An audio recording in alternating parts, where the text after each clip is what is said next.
if you struggle to keep up with the diet, meal prepping is one way. Is that correct? Yeah, I think what some people, struggle with the weight because they know what they want to do. They know that they have to follow a certain eating plan. Is actually the only way that you're really going to get good at this is making your own meals, and then I suggest doing them like on a Sunday and Wednesday. Because it's hard to eat leftovers if you make too much food.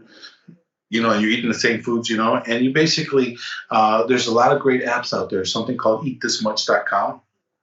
Great app. You just tell them how many calories, what diet you're following, and it tells you whether you're following a paleo, ketogenic, or like Mediterranean, and it does all your meal prepping for the whole week. It tells you what foods you should eat to stay within those parameters. And it's just a matter of getting the food.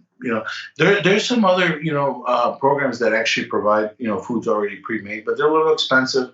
Sometimes you don't know if the food's going to be good. Like with Blue Apron, there's plenty of services where they drop ship the ingredients and the food like pre-made, and then you just finish making them at home, adding your spices and cooking it.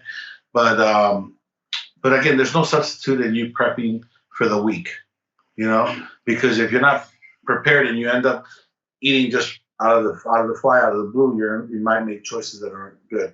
That's why I like it. In my people, I put them on a combination of an intermittent fasting with either the paleo, the Mediterranean, or the keto. What I have them do is take one of our meal shakes. We have a really good line of protein shakes that are very low carb, but they taste good.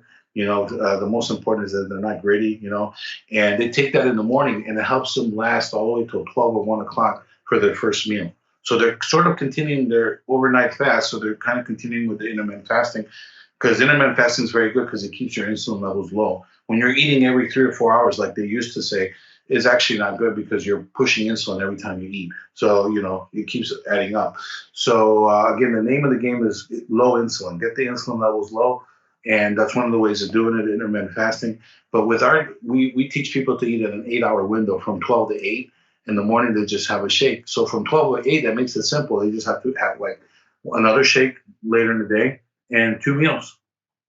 2 meals. 2 meals and another shake, And so they just have to prep two meals, or they can just, know what they need to eat under those 2 meals.